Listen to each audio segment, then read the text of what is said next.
हमारे पूज्य धर्म संघ वाले गुरुजी सुनाते थे कि एक भोले भाले पंडित जी थे गाँवड़े के, और पढ़े लिखे नहीं थे ज़्यादा, पर उनकी भगवती दुर्गा के प्रति बड़ी अनन्य भक्ति थी। तो नित्य दुर्गा सप्तशती का पाठ करके ही तब वो जल ग्रहण करते थे, जल पीते थे, दुर्गा सप्तशती का पाठ कर लेते। अब संस्कृत तो पढ़े नहीं थे, इसलिए कुछ अशुद्ध पाठ भी करते थे। उसमें एक विशेष अशुद्धि उनकी हो रही थी, नमस्तस्यै नमस्तस्यै नमस्तस्यै नमो नमः, तो तस्यै की जगह वो तस्मै बोलते थे, नमस्तस्मै नमस्तस्मै नमस्तस्मै नमो नमः। अब स्त्री लिंग में तस्यै होगा और पुल्लिंग में तस्मै होगा। अब उन विचारों को स्त्रीलिंग पुल्लिंग का ज़्यादा भेद नहीं था। तो एक बहुत अच्छे व्याकरण शास्त्र के विद्वान बनारस पढ़ के आए थे, वो उपस्थित हुए और उन्होंने सुना, अरे पंडित जी कितनी उम्र है तुम्हारी? बोले 85 साल की। अरे राम राम, 85 साल के हो गए? बोले हाँ। कब से करते दुर्गा सप्तशती का पाठ? कहते जब से जनेऊ हुआ, हमारे पिताजी ने थोड़ी बहुत संध्या गायत्री सिखा दी, तभी से अपने पाठ करते हैं, हम तो दुर्गा जी के भगत हैं। उन पंडित जी ने कहा कि आपका अब तक का किया गया पाठ सब मिट्टी में मिल गया, सब मिट्टी में मिल गया, सब गुड़ गोबर हो गया, आप अशुद्ध पाठ करते हैं। आपको इतना भी ज्ञान नहीं है कि भगवती देवी हैं, दुर्गा हैं, उनको तस्मै कहना चाहिए, तस्मै नहीं। तस्मै तो पुल्लिंग में होगा। तो इस बात को सुनकर उन वृद्ध पंडित जी को इतनी पीड़ा हुई, बेहोश होके गिर गए वो। इस बात को सुनकर उन्हें इतना कष्ट हुआ, वो मूर्छित होके गिर गए। उनको लगा कि अरे बचपन से लेके इतनी उम्र, बुढ़ापा आ गया, मरने के दिन आ गए, अब तक का किया गया पाठ इतना बड़ा प्रामाणिक विद्वान कहता सब बेकार हो गया। मेरा तो इतना धक्का लगा, बेहोश हो गए वो। गुरुजी कहते थे, धर्म संघ वाले गुरुजी के भगवती को सहन नहीं हुआ, भगवती प्रकट हो गई। प्रकट हो के भगवती ने कहा नहीं, मुझसे तुम्हारी हिम्मत हो तो हमसे शास्त्रार्थ करो। भगवती ने ताल ठोक दिया।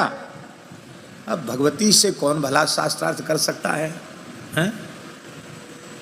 विद्या समस्ता स्तवदे विभेदा स्त्रिय समस्ता सकला जगत्सु त्वयि कया पूरित मुंबई तत्काते स्तुति स्तव्य परापरोक्ति।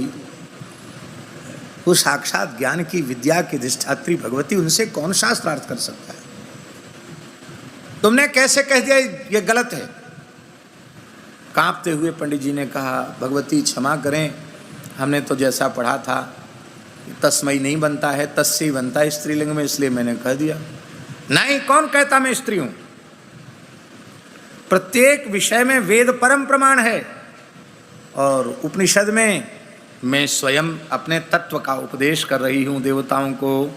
अहम ब्रह्म स्वरूपिणी मत्तः प्रकृति पुरुषात्मकं जगत शून्यंचा शून्यंचा। कौन कहता मैं स्त्री हूं? मैं स्त्री भी हूं। आओ नारायण, मैं स्त्री भी हूं। इधर ऊपर आ जाओ, यहाँ नीचे जगह नहीं। मैं स्त्री भी हूं, मैं पुरुष भी हूं, और मैं दोनों से विलक्षण भी हूं, पर ब्रह्म स्वरूप हूं। तो हमें जब इनका भाव स्वीकार है, तो तुम अपनी पंडिताई काय को बीच में लगा रहे हो?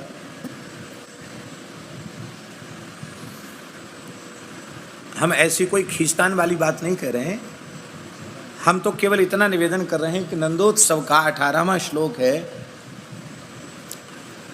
तत आरभ्य नंदस्य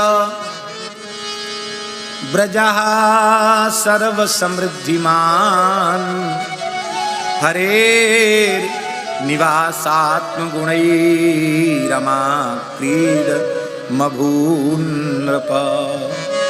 हे नृप, हे राजर्षि परीक्षित, जब से नंदालय में बालकृष्ण का आविर्भाव हुआ, प्राकट्य हुआ, तब से नंद बाबा का जो ब्रज है वो समस्त प्रकार की समृद्धियों से युक्त हो गया।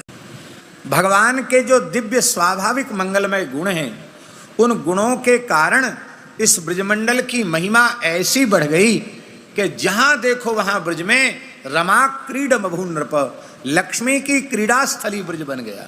सब जगह लक्ष्मी का विलास। श्रयत इंदिरा शश्वदत्री। लक्ष्मी जी ने डेरा डाल लिया।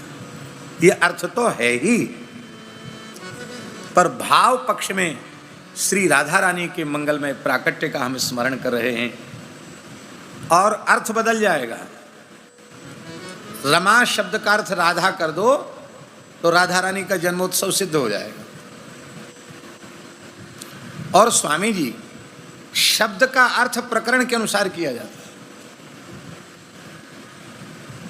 शब्द का अर्थ जो होता है, अनेक अर्थ होते एक शब्द के, पर उस शब्द का अर्थ हम कैसे करेंगे, यह विचार करना पड़ेगा कि यह शब्द किस प्रकरण में पठित है, तो प्रकरण के अनुसार शब्द का अर्थ होगा।